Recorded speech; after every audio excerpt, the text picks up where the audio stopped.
ലോകമെമ്പാടുമുള്ള ജനങ്ങൾ പുതുവർഷത്തെ എതിരേറ്റ ദിനത്തിൽ മറ്റൊരു പ്രകൃതി ദുരന്തത്തെ കൂടി അഭിമുഖീകരിച്ച് ജപ്പാൻ.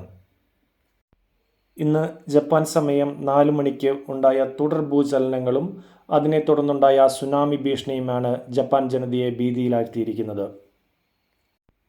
4 മണിക്കുണ്ടായ ആദ്യ ഭൂകമ്പത്തിന് ശേഷം 1.5 മണിക്കൂർ ഇടവേളയിൽ തുടരെ 21 ഭൂചലനങ്ങളാണ് ജപ്പാന്റെ മധ്യമേഖലയിൽ ഉണ്ടായത് എന്ന് ജപ്പാനീസ് മെട്രോളജിക്കൽ ഏജൻസി അറിയിച്ചതായി റിപ്പോർട്ട് ചെയ്യുന്നു. 21 ഭൂചലനങ്ങളിൽ ഏറ്റവും തീവ്രമായത് രേഖപ്പെടുത്തിയത് ഇഷിക്കാവോയിലാണ്. റിക്ടർ സ്കെയിലിൽ 7.6 തീവ്രതയിൽ.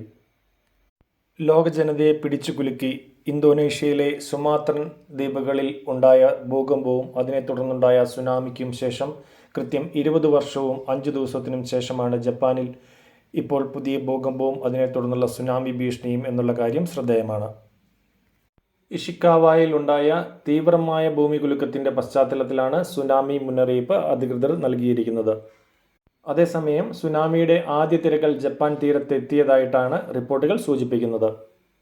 ഇഷിക്കാവായ്ക്ക് പുറമെ നിഗാട്ട, തൊയാമ എന്നീ തീരപ്രദേശങ്ങളിലും സുനാമി മുന്നറിയിപ്പ് നൽകിയിട്ടുണ്ട്. ജപ്പാന്റെ മധ്യമേഖലയിൽ സ്ഥിതി ചെയ്യുന്ന പ്രദേശങ്ങളാണിവ. ഈ തീരപ്രദേശങ്ങളിൽ 5 മീറ്റർ ഉയരത്തിൽ തിരയടിക്കുവാൻ സാധ്യതയുണ്ട് എന്ന് അധികൃതർ മുന്നറിയിപ്പ് നൽകിയിട്ടുണ്ട്. മധ്യമേഖലയിൽ താമസിക്കുന്ന ജനങ്ങളോട് സുരക്ഷിതമായ ഇടത്തേക്ക് മാറുവാൻ സർക്കാർ നിർദ്ദേശം നൽകി. ഭൂചലനത്തിൽ നിരവധി വീടുകൾ തകരുകയും ഭൂകമ്പ ബാധിത പ്രദേശങ്ങളിലെ റോഡുകളിൽ വിള്ളലുകൾ വീഴുകയും ചെയ്തതായാണ് റിപ്പോർട്ടുകൾ.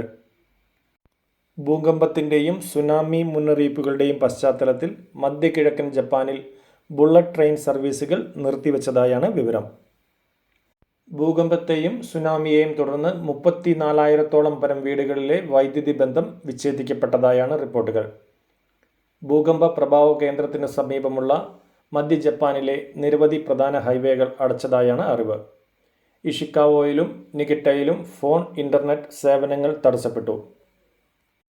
ജപ്പാനിലെ ഏറ്റവും പ്രധാന ആണവ നിലയമായ ഷിഗ ന്യൂക്ലിയർ പ്ലാന്റ് സ്ഥിതി ചെയ്യുന്നത് ഏറ്റവും വലിയ ഭൂകമ്പം ഉണ്ടായ ഇഷിക്കാവോയിലാണ് എന്നുള്ളത് ഭീതികരമായ ഒരു വസ്തുതയാണ്. എന്നാൽ ജപ്പാന്റെ ആണവ നിലയങ്ങൾ എല്ലാം സുരക്ഷിതമാണ് എന്ന് സർക്കാരിൻ്റെ വക്താവ് അറിയിച്ചതായാണ് വിവരം. ഭൂമിശാസ്ത്രപരമായ പ്രത്യേകതകൾ കൊണ്ട് ജപ്പാനിൽ ഭൂകമ്പങ്ങൾക്കും സുനാമിക്കും അതുപോലുള്ള മറ്റു പ്രകൃതി ദുരന്തങ്ങൾക്കും സാധ്യത വളരെ കൂടുതലാണ് എങ്കിൽ കൂടിയും ഇപ്പോഴുണ്ടായ തുടർ ഭൂചലനങ്ങളും അതേ തുടർന്നുള്ള സുനാമി ഭീഷണിയും ജപ്പാൻ ജനതയെ അക്ഷരാർത്ഥത്തിൽ ഭീതിയിലാഴ്ത്തിയിരിക്കുകയാണ്. ഭൂകമ്പത്തെയും സുനാമി ഭീതിയെയും തുടർന്ന് ജപ്പാനിലെ ഇന്ത്യൻ എംബസി അടിയന്തര കൺട്രോൾ റൂം തുറന്നതായാണ് റിപ്പോർട്ടുകൾ. അടിയന്തര ആവശ്യങ്ങൾക്ക് ബന്ധപ്പെടുവാനുള്ള ഫോൺ നമ്പറും ഇമെയിൽ വിലാസവും ഇന്ത്യൻ എംബസി പുറത്തുവിടുകയും ചെയ്തിട്ടുണ്ട്. നിരവധി പേർക്ക് പരിക്കുകൾ റിപ്പോർട്ട് ചെയ്യപ്പെട്ടിട്ടുണ്ട് എങ്കിലും ആരും ഈ ഭൂകമ്പത്തിലോ സുനാമിയിലോ കൊല്ലപ്പെട്ടതായി അറിവില്ല. ഇക്കാര്യം എല്ലാവർക്കും ആശ്വാസകരമായ ഒരു വസ്തുതയാണ്.